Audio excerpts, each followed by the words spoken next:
Gangster की दूसरी दुनिया पर हमारी स्पेशल सीरीज जारी है।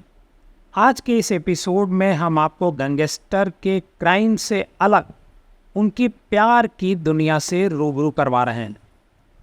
दाऊद इब्राहिम कैसे माफिया बना और उसके परिवार के बारे में हम आपको पहले बता चुके हैं। आज हम आपको मिलवाएंगे कभी दाऊद की राइट हैंड कहे जाने वाले छोटा राजन के परिवार से। छोटा राजन इस समय तिहाड़ की जेल में बंद है। कुछ समय पहले उसके मौत की अफवाह भी उड़ी थी, लेकिन वह पूरी तरह से ठीक है और तिहाड़ जेल में है, जिसमें अभी हाल में दिल्ली के मुख्यमंत्री अरविंद केजरीवाल को गिरफ्तार करके भेजा गया है। अगर आप हमारे इस चैनल पर नए हैं और पहली बार आए हैं तो हमारे इस चैनल को सब्सक्राइब कीजिए और ज़्यादा से ज़्यादा इस कहानी को लोगों को शेयर कीजिए। छोटा राजन कभी मुंबई में आतंक का दूसरा नाम हुआ करता था।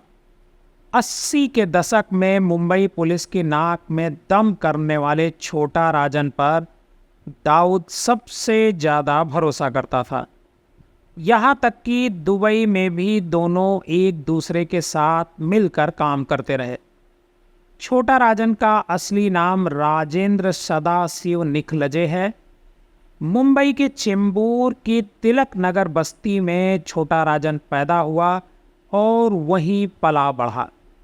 महज 10 साल की उम्र में अपराध का दामन छोटा राजन ने थाम लिया था। पहले फिल्मों के टिकट ब्लैकमेलिंग का काम शुरू किया और फिर बड़ा राजन गैंग से जुड़ गया। बड़ा राजन की मौत के बाद सदाशिव ने इस गैंग की कमान खुद संभाल ली और उसे लोग छोटा राजन के नाम से बुलाने लगे। मुंबई में ही वो दाऊद के करीब आया और फिर दाऊद के लिए काम करने लगा।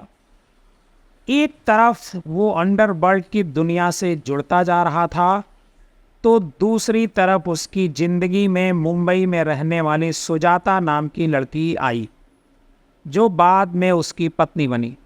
साल 1988 में छोटा राजन दुबई चला गया और वहीं से वो अंडरवर्ल्ड डॉन दाऊद इब्राहिम के लिए काम करता रहा। दुबई में ही छोटा राजन की शादी हो जाती है और ये शादी करवाता है खुद अंडरवर्ल्ड डॉन दाऊद। छोटा राजन की पत्नी सुजाता दाऊद को अपना बड़ा भाई मानती थी। छोटा राजन और दाऊद के बीच अच्छे पारिवारिक रिश्ते थे। यहाँ तक कि छोटा राजन की जब शादी हुई तो दाऊद और उसकी पत्नी जुबीना जरीन दोनों ही इस शादी में शरीक हुए थे। छोटा राजन और सुजाता की शादी हुई बेशक दुबई में, लेकिन ये शादी एकदम मराठी स्टाइल में आयोजित की गई थी। सुजाता से शादी के बाद छोटा राजन थोड़े समय बाद ही दाऊद इब्राहिम से अलग हो गया। वजह थी 1993 में हुए बम धमाके। इन धमाकों में सैकड़ों लोगों की जान चली गई थी। छोटा राजन उस समय दुबई में था। छोटा राजन को जब ये पता चला दाऊद ने मुंबई में धमाके करवाए तो उसे यह बात पसंद नहीं आई और इसी बात को लेकर वह दाऊद का दुश्मन बन गया। दाऊद और छोटा राजन की दुश्मनी के किस्से काफ़ी सालों तक चर्चा में रहे। दरअसल छोटा राजन को इस बम धमाके की कोई जानकारी नहीं थी।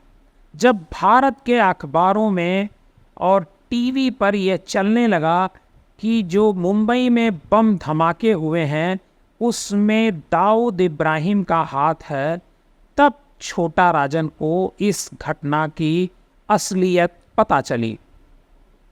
तभी ये भी पता चला कि दाऊद इब्राहिम जो है पाकिस्तान की खुफिया एजेंसी ISI के इशारे पर भारत में ये बम धमाके करवाया। उसके बाद से ही छोटा राजन पूरी तरीके से दाऊद इब्राहिम से अलग हो गया और अलग होने के बाद छोटा राजन दाऊद की जान का दुश्मन बन गया। और उधर दाऊद को जब ये पता चला कि छोटा राजन उसे अलग हो गया है और उसे मारने की कोशिश कर रहा है, तो छोटा राजन पर दाऊद ने भी कई बार जानलेवा हमले करवाए, लेकिन हर बार छोटा राजन बचता रहा। कहते हैं कि छोटा राजन बाद में दुबई छोड़कर मलेशिया चला गया। मलेशिया में वह होटल, क्लब और पब चलाने लगा। थाईलैंड में भी छोटा राजन ने अपने पांव पसारे। सालों तक वह विदेश में रहकर काम करता रहा। भारत में छोटा राजन के खिलाफ कई केस दर्ज थे। वह मुंबई पुलिस का मोस्ट वांटेड था, इसलिए वो कभी भारत नहीं आ सका। हाँ, छोटा राजन की पत्नी सुजाता निकलजे मुंबई जरूर लौट आई। वो अपने बच्चों के साथ मुंबई के चेंबूर के तिलक नगर इलाके में रहने लगी। छोटा राजन और सुजाता की 3 बेटियां हैं। इस डॉन की एक बेटी ब्रिटेन से MBA कर रही है, जबकि दूसरी बेटी इंजीनियरिंग। छोटा राजन का पैतृक गांव महाराष्ट्र के सतारा में गिरवी गांव में है।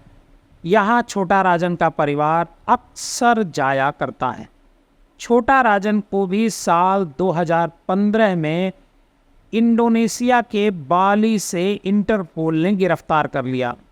इंटरपोल की गिरफ्तारी के बाद छोटा राजन को भारत लाया गया और भारत लाने के बाद उसे तिहाड़ जेल में कैद कर दिया गया। उसके खिलाफ जो मुकदमे हैं उनकी सुनवाई चल रही है। कुछ एक मामलों में छोटा राजन को सजा हो गई है, लेकिन उसकी जो पत्नी है सुजाता, वो अक्सर तिहाड़ जेल में अपने पति यानी छोटा राजन से मिलने के लिए जाया करती है। आपको गैंगस्टर वर्ल्ड की ये कहानी कैसी लगी, हमको कमेंट बॉक्स में जाकर ज़रूर बताइएगा। अगर आपको हमारी ये कहानी पसंद आई हो तो हमारे इस चैनल को सब्सक्राइब कीजिएगा, कहानी को शेयर कीजिएगा और ज़्यादा से ज़्यादा लोगों को इसे भेजिएगा।